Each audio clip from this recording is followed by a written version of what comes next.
Hey guys, it's RodimusPrimal. I'm back with another video, and today I'm going to be talking to you guys about a 24-hour live streaming service that is going to be dedicated specifically for Transformers all day, every day online. We also have some information about Studio Series 86 Arcee, which includes some in-hand images, in addition to the official reveal to Shattered Glass Blaster. But also the big thing that a lot of people are really excited about right now is the reveal for Masterpiece Skyfire. Of course, I've got a lot to talk about, so sit back, relax, make sure you're subscribed to the channel, and let's transform and roll out.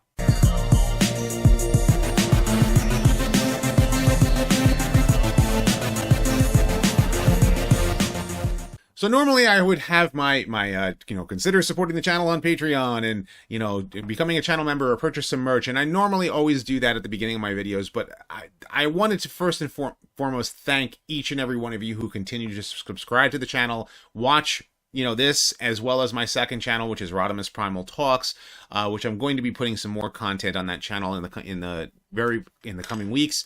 But on top of that, for now, a lot of folks have been waiting for me to be posting more Transformers content on this channel, and unfortunately, I've had a lot of family things that have been happening. Not really bad. It's just not so bad. It's just very hectic because, next week I'm actually going to be gone for about a week to do with this family thing. So it just kind of stinks because I'm not getting the retrospectives to you guys out in time, but I am pushing to try and reach, for us at almost 92,000 subscribers to hit, of course, 100,000, and then of course beyond as I do retrospectives and discussions. So if you have a topic that you want to see, I want to hear your comments. I would like you to leave your thoughts in the comments and actually tell me, hey, I would like you to do this particular character or that character, or what can you do a topic on why is this particular continuity error like this in this particular Transformer series. And those are a lot of stuff that's there is on my list to cover, but I want to hear what you want to see the most. So leaving that up to you guys. So let's actually get into the Transformers news. The first thing I want to talk to you guys today about is Symbiote Studios. They have been friends of the channel for quite some time now. They make these awesome plushes for Transformers. A lot of other official licensed stuff as well, but of course I have Optimus and Bumblebee and Soundwave and Grimlock and Starscream. Still have to order Megatron. But their next on the list is Wheeljack. So if you guys have been waiting to see, Wheeljack is one of your favorite Transformers and you wanted a plush doll of him, he is next on their list, so you can stay tuned for that. I think it's gonna end up getting released sometime around San Diego Comic-Con, so you can stay tuned for that. So the news about the actual Pluto TV launching a Transformers channel, I don't understand how Pluto TV works. Is it like you download it, I guess they have a bunch of stuff on there, and then you pick the channel and then it just kind of plays it as it is. So at 3 o'clock they're playing Transformers Robots in Disguise, and at 3:30 they're playing an episode of Transformers Prime or something like that. But it's going to be 24 hours of streaming with commercial breaks in between. That's pretty much how it's going to end up paying for the service.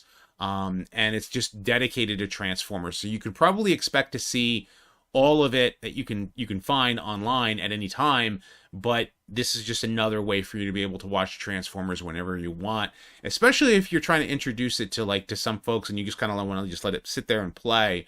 And it doesn't necessarily have to be the same series over and over again. I'm sure there's a lot. The thing is about Transformers is that it's been around so long that there is Cyberverse, there's Prime, there's Robots in Disguise, there's Animated, there's Beast Wars, there's Beast Machines, maybe if they can get the rights to 2001's Robots in Disguise, that would be nice. There's G1, of course.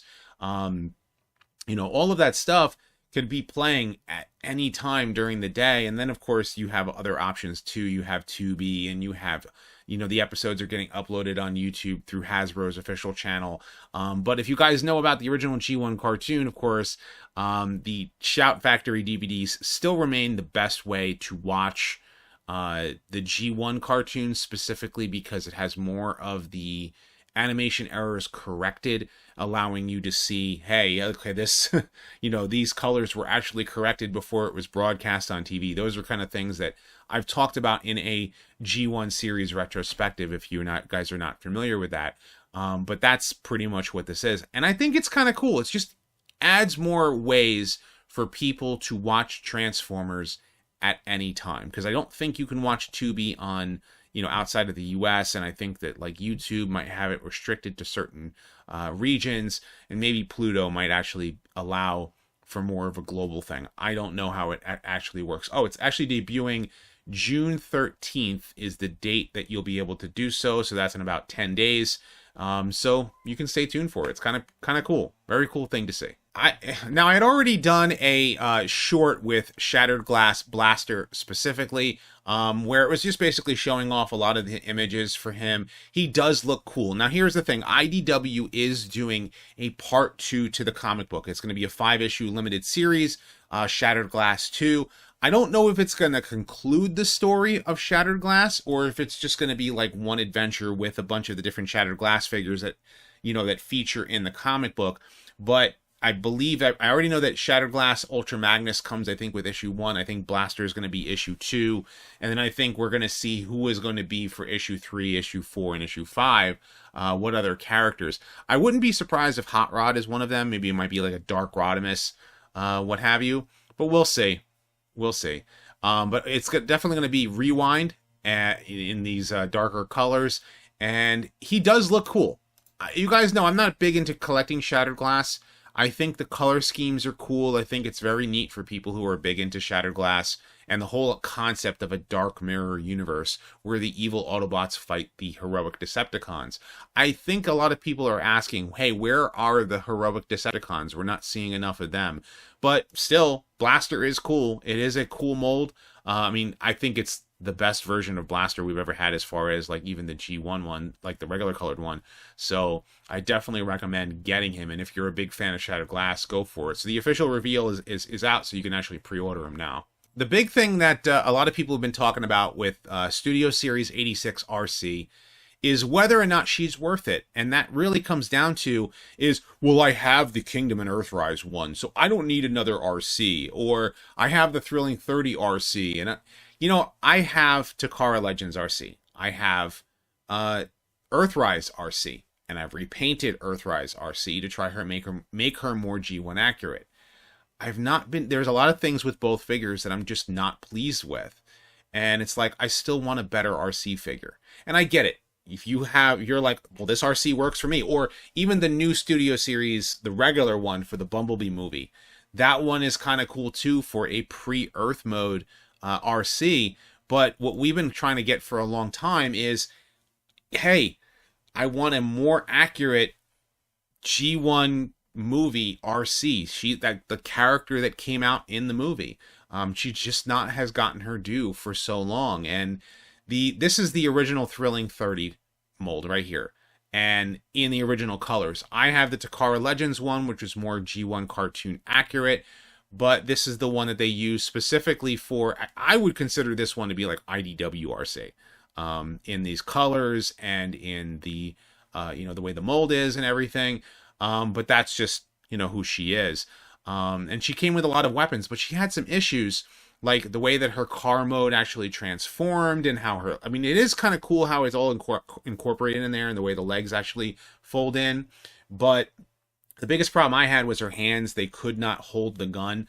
Like the one thing they're showing here is that the gun itself is being held by Arcee and she's able to hold it without an issue. You don't have to break the figure, like breaking the little tab that actually goes in there for her to hold her weapon. And on top of that, she has waist articulation. She not only has rotation at the hips where she can turn left and right, but she also has been given ab crunch, which is great. So you can get her in a bunch of different poses, and this allows you to really move her as you see fit. So people who have been complaining about the backpack kind of like slides down like almost even more like a cape in a way, and it can be moved out of the way when she's posing. So it really is not like as bad as people have made it out to be. And I really do like the retooled hands. She has completely retooled lower torso. So the bottom part of her, the legs, are completely brand new. Having her to be able to pose in a lot of different ways. And you can see they've even added stability. The biggest problem I had with the Thrilling 30 mold was the stability. She could not stand up without her. If you just like literally went like this, she fell over. You couldn't get her to stand upright. So this new way of actually having her stand upright is actually a lot better. And they also had a close-up of the 3 different cars. Here is the Thrilling 30 car, the actual Kingdom one, this is Lifeline specifically, and then the Studio Series 86, and you can see how much more of an actual car is given to us, and how she transforms. The biggest problem that everybody had with the Earthrise mold was that she literally just folded up into the car, and there you go, there's your car. And then the back part was removable. I hated that. I can't stand transforming her just because of that reason. The Thrilling 30 mold actually transformed, but too much of her, like there was not enough of the car there. And so this kind of fixes that problem. You actually get the legs are still transforming, they're folding in and holding into place, and the arms, go into a certain spot as well, but her chest is the hood of the car, like it's supposed to be. She is actually transforming. It's not full-on shell former. A lot of people hate the idea of a transformer being a shell former, a la, Cybertron Thunderblast, who was really a shell former. She just literally like folded into a boat and said, waved goodbye as the boat folded over her. It was just hilarious. But Arcee here actually transforms. There's a couple of different things that I have an issue with, and nothing that paint and a couple of gap fillers can't fix. And you don't have to do those things if you don't have that issue with her in particular. But I think she looks great. They actually decided to make her where she can do a Gerwalk mode. But here is what Evan, who is the designer, actually said. He said, "Hi Transformers fans, I probably should have done this when pre-orders popped up, but I wanted to show off our Studio Series 86 RC. This figure is a partial, which means retool, of the Thrilling 30 RC, as you've all guessed, and there are no Earthrise parts present. Please excuse the sample and factory stamps on it. Final product will not have those. Of course not. We had a limited budget for new parts, and I wanted to get an 86 RC in the line, so I asked Takara, I don't think we have enough parts to make the Earthrise RC look like an 86 RC. How would the Takara team feel if we used Thrilling 30 as a base? And that's what we did. This marvelous feat of engineering is brought to you by Yuki-san, who blew it out of the park. I'm going to keep this short since I'll have more design breakdown later, but I wanted to show off how much of the character you can get with her articulation. She's got a new head, forearms, torso, legs, and the rear of the car. Her transformation even gives her an ab crunch that really helps with her posing. She also has a Gerwalk mode. Haha, I hope you all enjoy this figure, and thanks for the support for the Studio Series 86 line." And like I said, I'm all for it. Like, I've been waiting to get a really good RC figure specifically for 86 forever. If you want one for the live action films, or if you want one for the Bumblebee movie films, you have your figures for that. And it's just like every other G1 RC has not gotten her due the way that I really feel that she should have. And just because they've all had their fair share of issues, and this one fixes a lot of those problems. So I'm really happy with this in particular, but I want to know what you guys think. Okay, so the next big reveal is the next masterpiece is Skyfire. Now, you guys know I'm a big G1 cartoon guy. Skyfire is what I was introduced to the character as he first appeared in the episode Fire in the Sky. One of my favorite G1 episodes being Fire on the Mountain, with so many quotes that you can get out of that episode. Just that episode is just a great episode.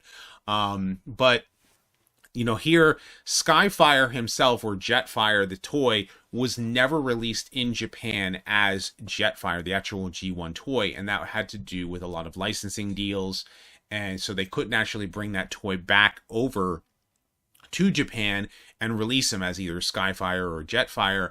And, you know, then of course we had the Siege figure, which is the more G1 accurate figure for retail, the Commander class Jetfire. It's pretty much Skyfire, you know, just called Jetfire because that's what they call him. But now that the G1 character is getting called Skyfire as a toy, and I couldn't be more excited about it. Now, mind you, I don't collect Masterpiece, but I think he looks phenomenal. And the stuff that he comes with and the extra bits of detail that he has, just like, this is actually really worth the price tag for his size. He's going to be huge.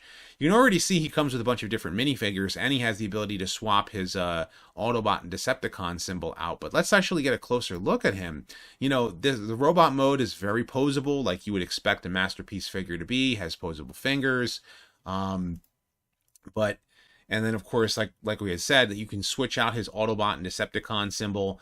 And then taking a look at him in scale next to MP, I think it's MP44, or is Optimus Prime.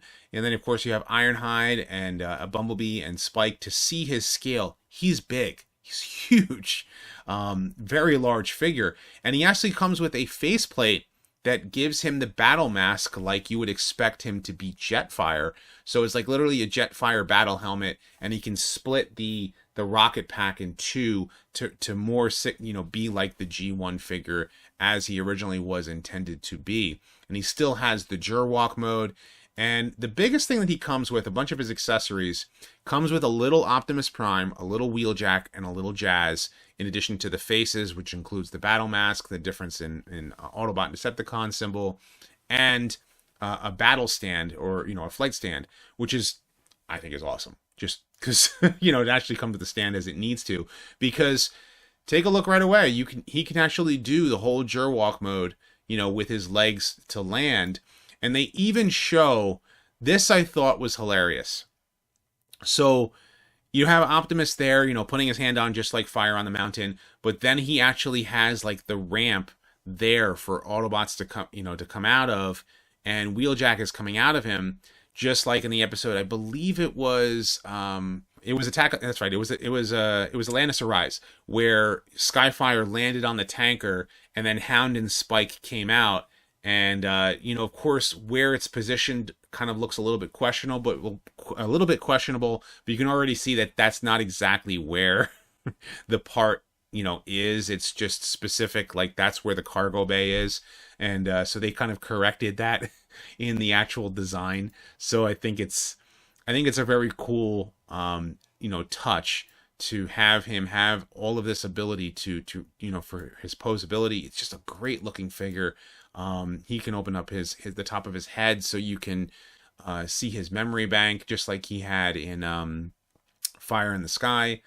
Just a great looking figure. He's going to retail for $275 through online retailers, and I believe that the yen actually makes it $296 if you get it directly from Takara Tomy Mall, but the importers are actually getting it at a price at $275, which is actually not a bad deal considering the size of this figure and everything. Again, I am not a Masterpiece collector, but I think he looks fantastic, and the extra detail that they've given him is definitely worth it for anyone who collects MPs. I know some people are big into the third-party stuff, but I think for an official Masterpiece, he looks great. But I don't know what you guys think about all this Transformers news. Of course, leave your thoughts in the comment section below. Be sure to thumbs up this video and subscribe. Check out my other videos as well. I have much more stuff coming down the pipeline, coming soon, of course, when I get back. So stay tuned for that. You can also tune in because I will be doing part 3 of the live stream for my Lego Optimus Prime. I'm going to be continuing to build that on RodimusPrimal Talks, so you can see that before I do a full-on review on this channel for the Lego Optimus Prime. And so stay tuned for all of that. And as always, guys, until next time, till all are one.